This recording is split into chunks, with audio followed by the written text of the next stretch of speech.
We have a real treat for Reformcast. We're going to be sitting down with Glen Morgan and talking about filing week. As you know, filing week was last week, first full week of May, and the dust is settling. So I thought it would be really good to sit down with my friend Glen Morgan and talk about not only Clark County, but talk about what's going on in the state. So, Glen, thanks for being here. Yeah, you bet. And Rob, thanks for having me in the studio here today. It's always good to be in the studio. I'm familiar with this with this location.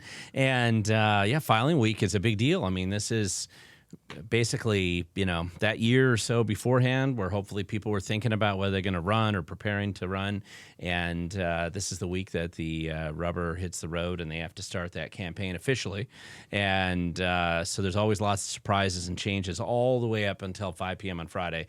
And then, of course, Monday, which we're filming this on Monday right now, this is when the dropouts occur because right. you get one extra day where you can drop out of the race. Which we've seen a few people do already, and that'll change the nature of the races a little bit as well.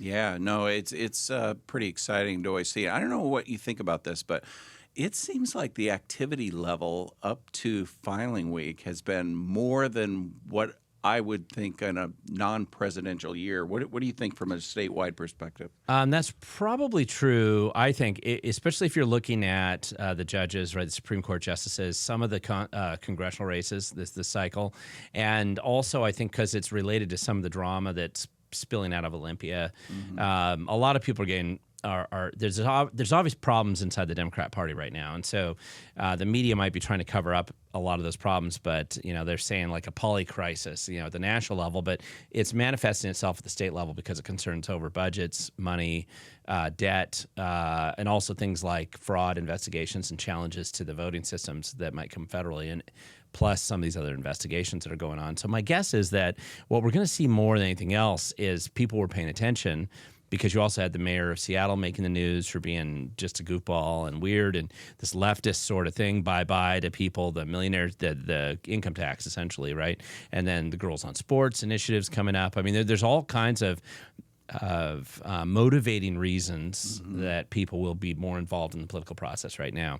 There's always that famous saying where it says, you may not want to be involved in politics, but politics is going to be involved in you, whether you want to be or not. So I think we're seeing a big increase in that Washington State. I mean, we've seen rumblings. It's almost like Mount St. Helens, where it rumbles for a while. We've been rumbling for a couple of years, but this last, from the legislative session, what's going on in Seattle, I think we're seeing the mountain erupt a little bit, and not quite to May 8th, 18th levels, but we're seeing some of that. In fact, as we kind of talk about filing week, we'll talk a little bit about Clark County and also on the state-wise. And one of the analysis points that I've seen from Clark County is normally the Democrats, they have their candidates lined out. There's no competitors. They put their strong horse there. We put their strong horse there. And this year, I'm seeing a lot more fissures or competitive where, for example, in a Clark County race, Clark County Council 2, you see two Democrats and Michelle Belcott. And so, but, and there's one of them, his name's Martin. He's definitely getting all the endorsements, and Sue Marshall and Will Fuentes and the Democrat Party. But then John Zingale, he's a three-time loser. He ran for state representative twice and then charter last year. He's a candidate in search of a win. Sure. And so this will be his fourth go around, I believe. And but that just kind of shows me that there's a little bit of problems in the Democrat Party. Yeah, and it could be. I mean, one of the things, too, that complicates Washington State's filing week and really the political insider sort of calculation that the lobbyists, both lobbyists and consultants and insiders would use, is having a top two primary system where the top two vote getters, essentially the two that come through. So it weakens the party control over the makeup of the candidates in the legislature. Right. So anybody can come in. And so what happens is it tends to create calculations on both party affiliation types and ego trips and all kinds of other things that justify why somebody's going to go run for office. And you'll see some of this math, like, California is dealing with it because they have the same kind of system where they're worried that because they flooded the zone with so many Democrats running for governor, that the two Republicans could come ahead because they're pulling ahead still, and that's causing them to bring out the long knives and take out their own candidates like Swalwell. Yeah. So I think that Washington State, to a lesser degree, will have some similar types of scenarios. That from a statewide race position, other than the initiatives, the only thing you're going to really see statewide on the ballots will be the Supreme Court justices. Right. What makes it interesting this year is that historically, Supreme Court justices in Washington State have run largely unchallenged. Right. They're usually solo. Nobody's challenging them. And the way the law works here, that means they don't even have a primary, so they just suddenly show up in the general with nobody running against them. That's been typical for the Supreme Court justices. Now, because of retirements and appointments and a number of other things, normally we would only have 3 Supreme Court justices on the ballot every 2 years because they have 6-year terms.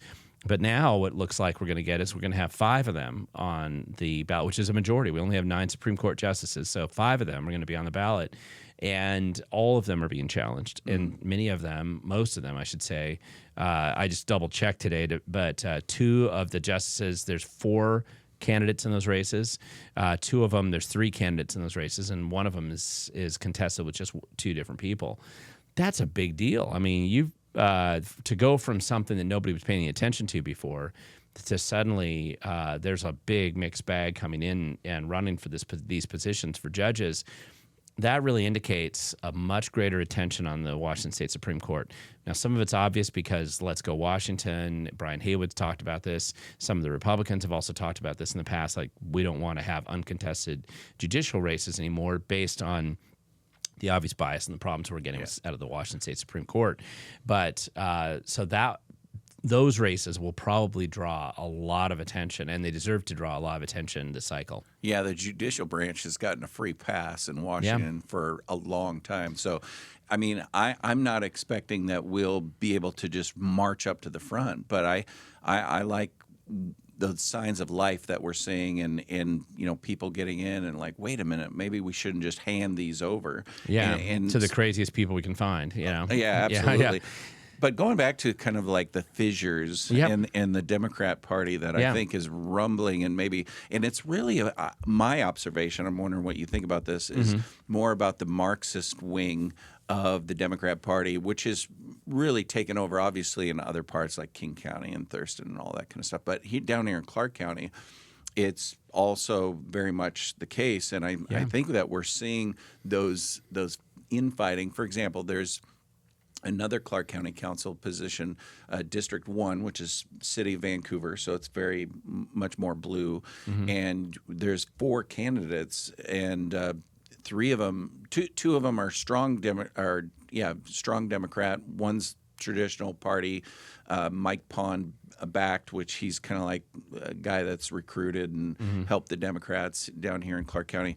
And then this Dusty Arab person that just jumped in, and she looks very Marxist, hard left. Sure. So they're going to be duking it out to some degree for those votes. And then Glenn Young, who's kind of likes to be, of all things, and a newcomer, Brian Scholl. So I think, again, we just see these little fissures points, and there's a couple other races, too, that I think shows that there's some infighting going on. Yeah, there is. I mean, and to some extent, this is just the evidence of a long-time battle that's occurred inside the Democrat Party with the hardcore leftists, whatever they want to call themselves, with the wokesters. Social. I mean, there are all kinds of different names, but essentially, it's a harder line socialist and oftentimes openly socialist sort of policies mixed in with this kind of new age Marxism, where they're bringing in, the whole boys aren't boys and girls, so a lot of tranny sort of objectives, denying that math is real or claiming that it's racist, just all kinds of much more obscure political viewpoints, I think, that are being reflected. And then you have kind of this old guard in there that's more of an establishment party. Whatever they believe, they're generally trying to march forward with some level of caution. in that they won't maybe admit how crazy they could be, but they're generally trying to march in line with maybe what the Democrat dogma would be for the day. And this infighting is pretty aggressive. I think it's partially reflected too, though, on the establishment Democrats don't have control over their party the way they used to. They're losing control in a lot of ways. And so, and they aren't losing control because Republicans are taking them over or something like that. It's really they're losing control because policies are failing and openly failing. The traditional media is getting weaker and weaker by the month. And so they can't prop themselves up consistently with that. And then the money's running out. I mean, really the money running out ultimately creates this ripple effect. And since they're largely in control of most purse strings in Washington, then when the money runs out, they can't send cash to their friends through grants or special jobs or something. They just don't have as much to play with. And then related to that, I still think are some of these investigations and the fraud exposés, and possibly related to some of the voter integrity issues as well, where there's a little bit of a panic, especially if the Supreme Court rules as it's anticipated to rule, to say that Election Day is Election Day. It doesn't eliminate mail-in voting, but it does mean everything has to be counted on Election Day.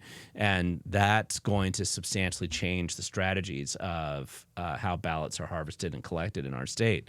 So all of these things make it uneasy, and there's a lot of drama that goes on. Plus, the Trump derangement syndrome is strong.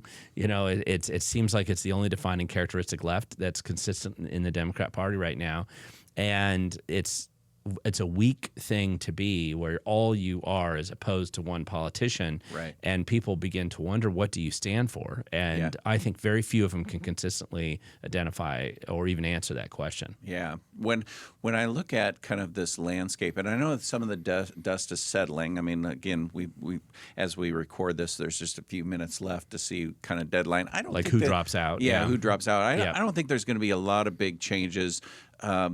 They're from a Clark County perspective, and as we kind of look at state representative races, like 20th LD, I think is pretty safe. Ed Orcott, Peter Barno have challengers. Maybe they might kind of nip at the heels a little bit more, but we'll see. Those guys have pretty good campaigns, so I would say that looks pretty good. I think the biggest thing in Clark County that could be in jeopardy or race to watch is the 17th LD with Kevin Waters, who's going to be for a re-election.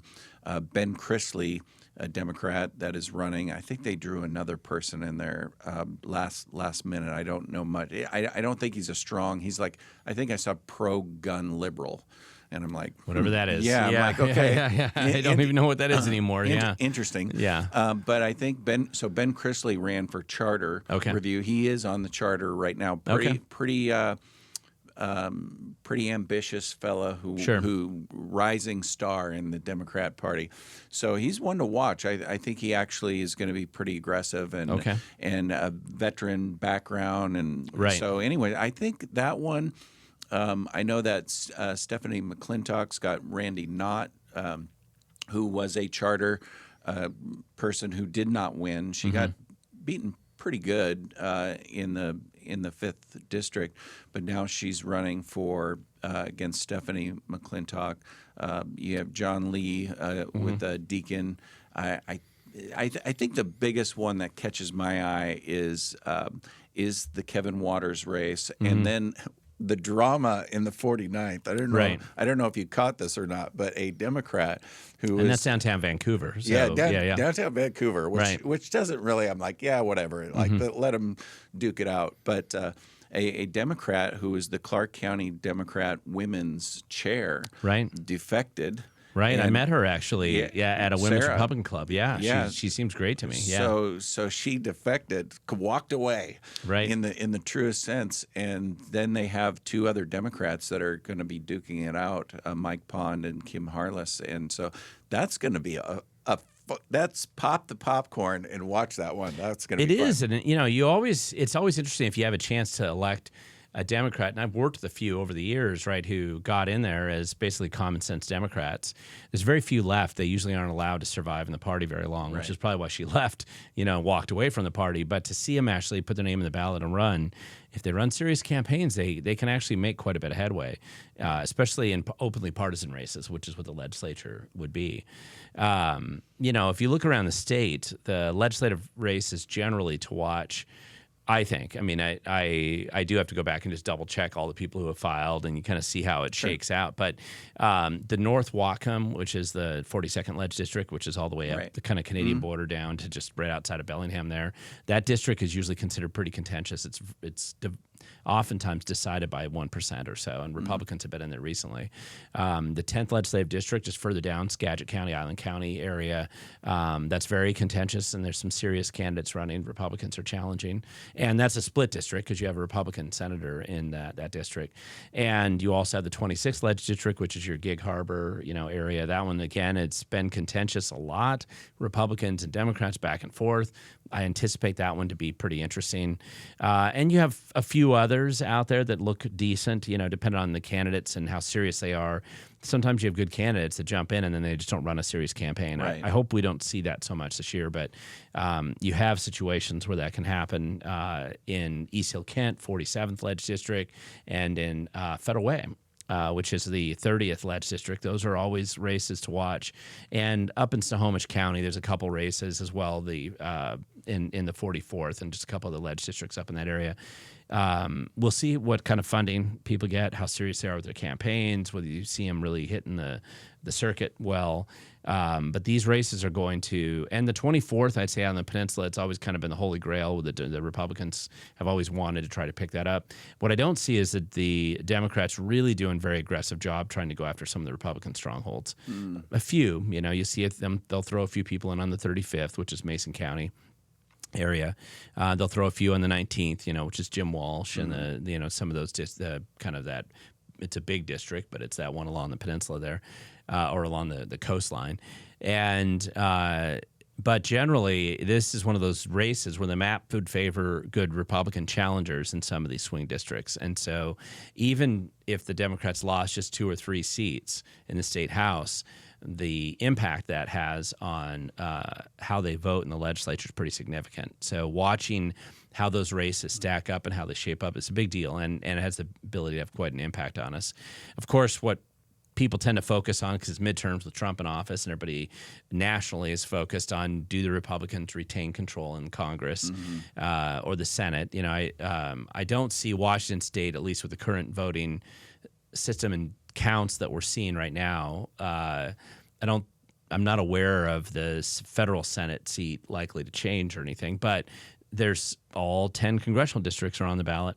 And there's one, which we live in, which is the most contentious one considered in the nation, right? Most one that's the highest potential to flip. So Marie Glusenkamp's been in there for a while, a couple cycles. You have new people running, although it's pretty, I looked it up. We have 9 candidates in that race right now. It was crowded. Yeah, very crowded race. It'll thin out. Well, but it'll thin out in August, right? And probably of those 9, maybe 3 of them are going to campaign. That's kind of how it works. And so the ones who don't campaign, they rarely get above 1 or 2% in the vote, but they can still erode whatever vote count that the top 2 primary winners would have. Generally, most people would recognize it. It appears to me, and I think it's pretty reasonable to believe, that John Braun and Glusenkamp are the 2 that are most likely to face off in November, most likely, based on fundraising and other things. You could always have something strange happen where that isn't the outcome, but I'd be surprised. And that is going to be, the whole nation's going to be watching that district. After that, the other districts that tend to be overlooked, but yet there's big battles going on in the voting, is going to be the 2 Republican districts in Eastern Washington, which is the 5th district where Baumgartner's in right now, which includes Spokane, so kind of that far east district. And then you have the Central District, which is the 4th. And the 4th district, I write this down again, had 11 candidates in it, and the 5th district has 13. Wow. So it's just a crowded field. And the thing is, again, top 2 primary system, what does it do? Well, most of these people aren't serious. They're ego trips. They just want to put their name in the ballot. They don't know what they don't know what they're doing, or people are using them with a good voter's guide statement and maybe a nominal campaign just to erode change the landscape and the math, right? Okay. So make an impact. Of the two of those, the fourth legislative district, which is that central district, is the one that no matter what, there's going to be a new Congress person in there, right? Right. And it should be a Republican since it is the most conservative district in the state of Washington. I But hope. yeah, I mean, there will be, it most likely, but it is a ton of Republicans are in there running. And so that's one to watch. You have one Republican that's probably raised the most amount of money, in that race, but you have another Republican that's been on the ballot a couple times and has done fairly well in the primaries leading up to this. So you have, and then there's a state senator that jumped in, a Republican state senator. So you have a mixed fight going on there, and inevitably the Democrats, I know they had one. I didn't double check to see if they had more than one, but I'm pretty sure they stuck to one core candidate, and that's going to absorb 30% of the vote. So essentially only one of those Republicans gets out of that mix to face off with that Democrat, assuming that's how it kind of folds up. So, but so then the next couple races you'd look at are districts where there's a chance that Republicans, if all things worked out, well, they could potentially pick up a seat. They wouldn't be considered highly likely. The NRCC back in D.C. isn't going to pay attention to these districts generally. One is the 8th District, which is where Reichert used to be congressman in. That's kind of that central district. It's changed since then, but it goes over the mountains and includes little parts of King County and Pierce, and then it goes over and includes like Ellensburg and that kind of area. That district right now has 4 Republicans running it against the incumbent Democrat Kim Schreier, and then one other Democrat. Now, that's one of the districts where the Republicans could do well if they had one candidate come out of that scrum. Yeah. But if they don't and they just steal votes from each other, that is a potential race where if the Democrats are organized, they could get a top 2 Democrat to go through. Well, and it's so important, too, as we see those kind of crowded fields that Republicans kind of harken back to Ronald Reagan in the 11th Commandment and just kind of try to look at the full picture and go, I know I want to win, right? But let's not throw acid at others, at each other, and really cause. So I'm hoping, we can hope it springs eternal. Well, it does. I mean, inevitably though, people get caught. It's hard. I mean, I've had my name in the ballot a few times, and so I know how aggressive I've run campaigns before.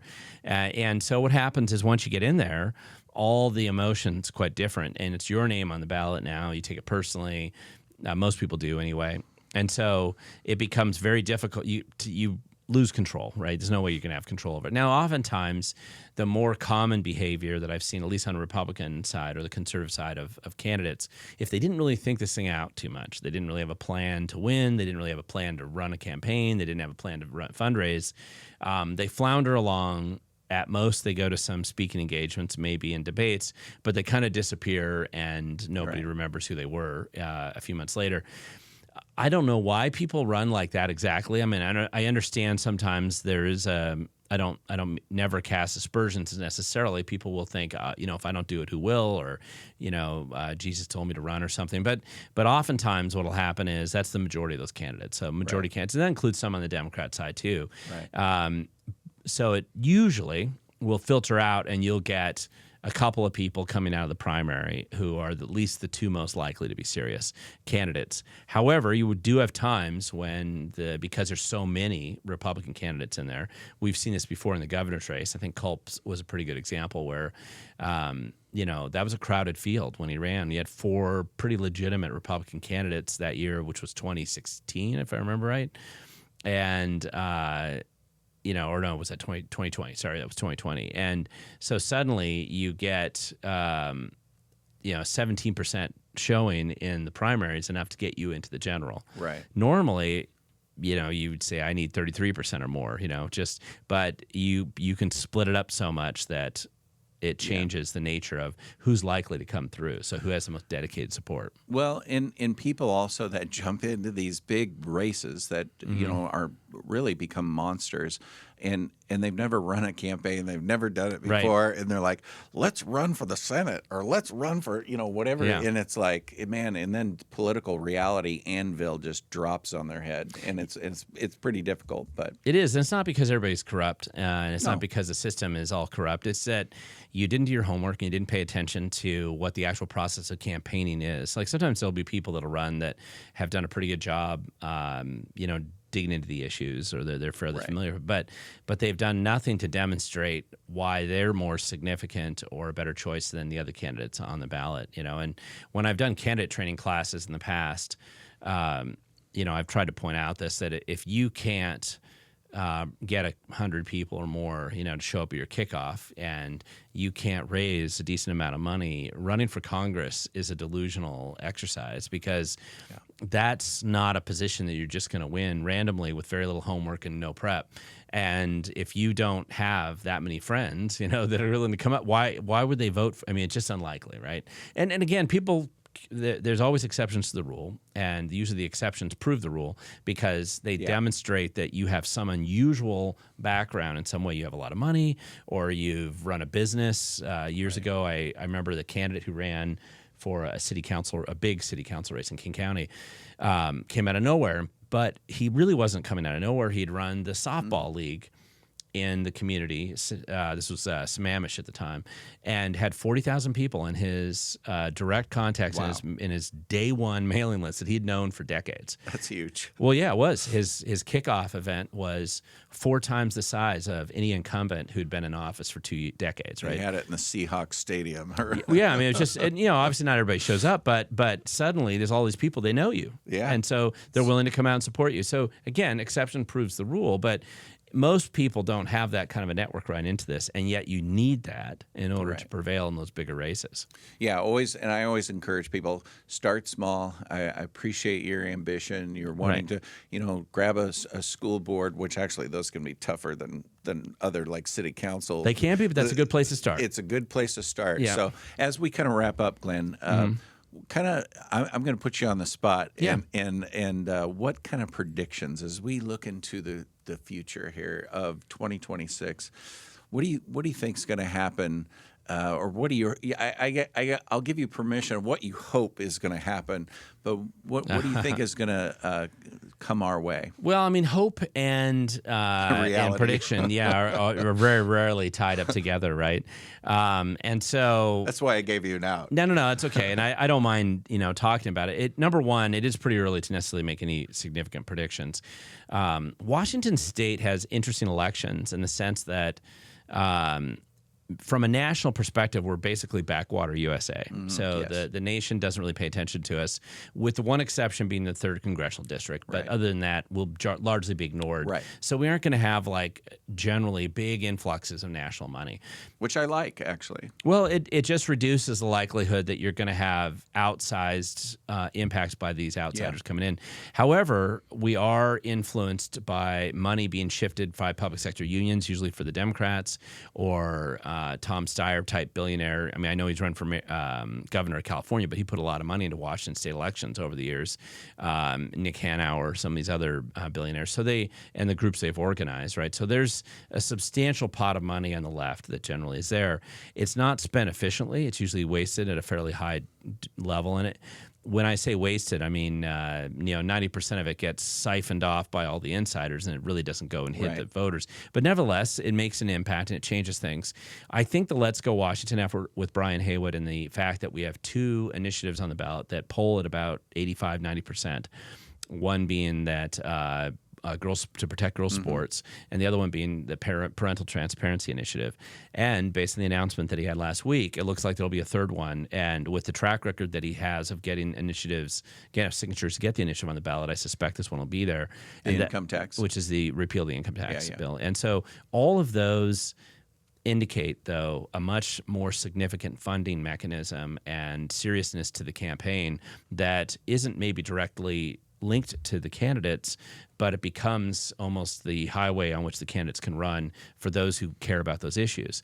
And the most Republican candidates, unless they're just delusional, are going to be on the correct side of that issue. Whereas the Democrats, at least the candidates, are generally on the other side on almost all those issues. So they're being they're put into these weird little categories. You support putting boys and girls sports to beat them up and to keep secrets from parents and to have an income tax. I don't know if those are, okay, this is the Democrat Party today, but that doesn't seem super positive to me. Oh, and don't forget, we're going to raid the pension fund too. Which they already did. Yeah. So we're defending raiding the pension fund, defending raiding the rainy day fund, defending going into debt, defending mass layoffs that are occurring in various school districts. The Vancouver School District had one recently. Evergreen, Battleground. The cutoff of the federal funds, which means there's a substantial problem there. And because of the bad ideas that the Democrats have imposed in Washington State, a lot of businesses and wealthy people have or are moving out of the state. I will point out that it isn't conservatives that are moving out of the state generally.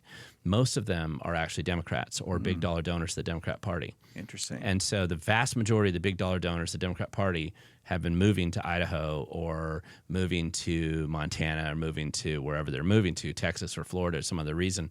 And it's funny because here they funded the crazies. The crazies come in, institute the exact same crazy policies that they said they would, and now the people who funded them are leaving. All of this comes in and creates this very uncertain prediction or environment. You don't necessarily know what's how to look at it. But so I would what's say, your prediction, Glenn? You've got me on the edge of my seat. I think the Republicans side, or at least the conservative common sense side, has the ability to flip a couple of Supreme Court justice seats this year. That would be big. It would be huge, yeah. And they may, 3 of them are going to be new no matter what because they've just been appointed, right? But nevertheless, there's going to be a high likelihood that there's change in the Supreme Court, Washington State Supreme Court. Years ago, when we only had 2 people who were saying on that court, it's shocking the difference that made in just the results when some decisions came through.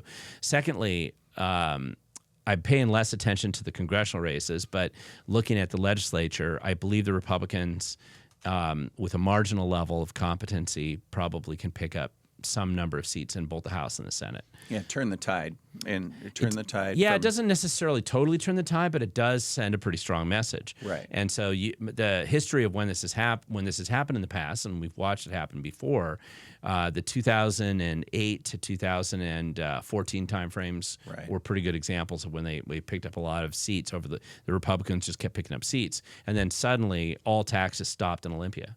And I think people don't remember this, but when the Republicans were right there, where the gap was only a vote or two, and when they nominally had control of the state Senate because of the Roadco caucus, suddenly all taxes went away. There wasn't a single tax increase in Washington State during that time generally. Yeah. And so you're likely to look at that type of impact.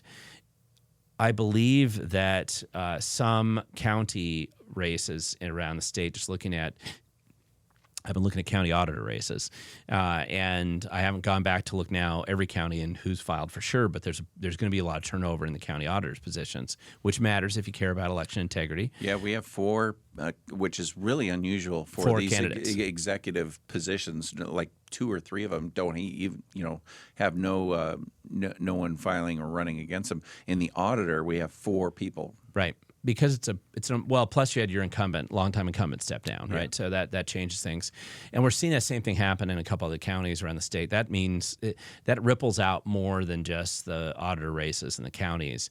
It changes the nature of who's going to be at the Auditor Association meetings. It changes how they communicate to the Secretary of State. So there's changes that are impacted by that.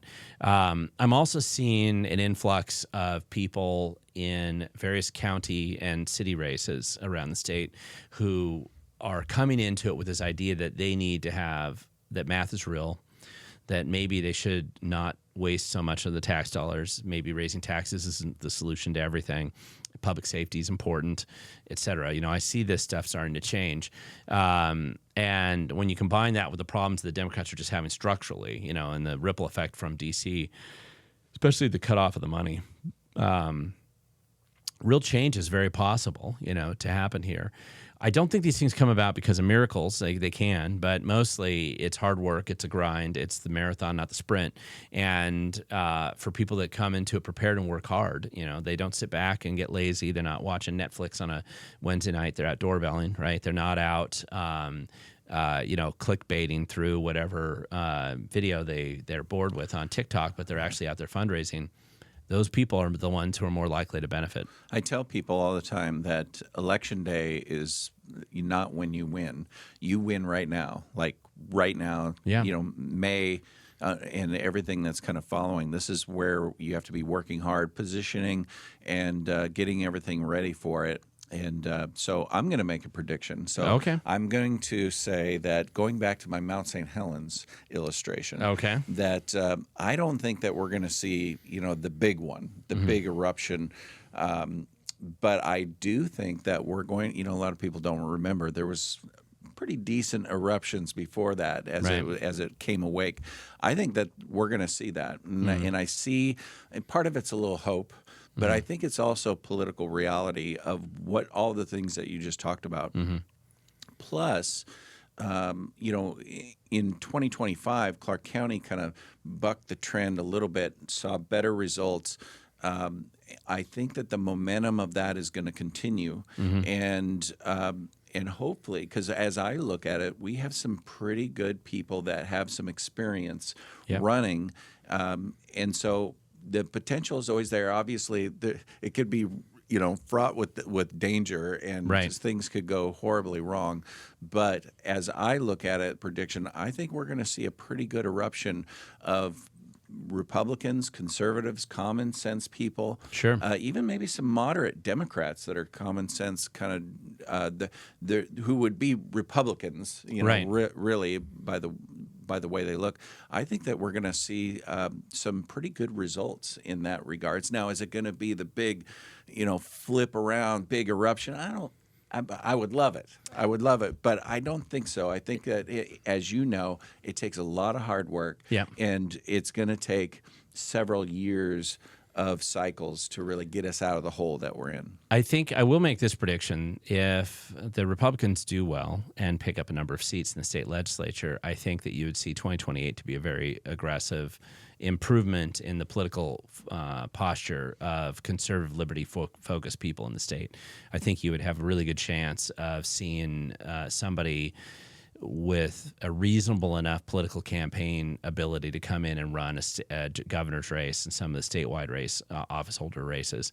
So to some extent, whatever happens this year, it ultimately sets the stage for that year in the future. And obviously, there are national issues that are rolling down to us. The investigations into fraud are likely to, at some point in time, expose. Iran war, yeah, but I mean, the investigation into fraud alone is going to expose hundreds of people in this state who have actively participated in stealing money and covering up the theft of money and trying to hide it. And it's like this whole thing going on in California right now, where they're handing out these diapers, and they're literally paying 4 times what it costs to pay for that diaper at Costco to hand it out. Well, why are they doing that? Because it's grifted out through all these nonprofits, and they, and including friends of the governor's wife who runs these nonprofits that I'm sure it's just coincidental that are handing this out. And because everything's like that, when you look at how the left has set up these, especially nonprofit operations, homeless industrial complex, housing, whatever, public transportation, whatever schemes they're running, they're just so poorly run and so incompetent, so disastrous and financially messy, and obviously insider kind of corruption and opportunities that does disgust people at some point in time, especially if you are struggling to fill your tank with gas, or you're wondering why you can't take a family vacation this year, or whatever other challenges that financially are impacting you personally. It's not fun to realize that you're giving all this money to the state, and a huge portion of it just gets stolen, wasted, or grifted off to others. Yeah. It's. I think it's going to be exciting to see those things play out, see 2026 play out. I really appreciate you spending some time talking about these things. So where can people go to kind of find out more about? You are the busiest guy probably in Washington State, as in good guy, conservative, trying to get the word out. You're super busy, but where do people go? Well, if they want to see most of the videos I'm doing, We the Govern is a great place on YouTube. Surprisingly, I never lost that channel. They shadow banned the heck out of it, but videos are there. So We the Govern, or you go to my website, wethegovern.com. I've been a little less active on that. I'm kind of planning to do a relaunch. I also have been doing the Doge Washington training classes, where we're teaching people all over Washington State to do how to investigate fraud and where to look for it. So anything related to that, and I'll tell you what, I do about 100 presentations a year, give or take, around the state. any given year. And so, and I think this year is not going to be any different. And so I'm always traveling. Most people, if they're involved in the Republican Party or the Tea Party or property rights groups or something, I'm oftentimes speaking in a lot of groups like that around the state. So that's where people could find me and see me in person. I do try to make those announcements. I usually do a live stream on Tuesday nights on my YouTube channel. I'll be doing one tomorrow, on Tuesday as well. And that's usually at 6 p.m. And so they can log in and ask me anything. But also I usually make announcements earlier about wherever I'm going to be, coming up a couple of weeks. I'm focused on Washington State and helping fix what's broken in Washington. I care about it a lot. Dedicate my life essentially to doing that. And so that's where you'd find me the most likely places. Yeah, well, you're a hero of mine. I appreciate it. And you're working hard. And so thanks again for sitting down with me. Yeah, no problem, Rob. Thanks for having me on the show. Yeah, thank you.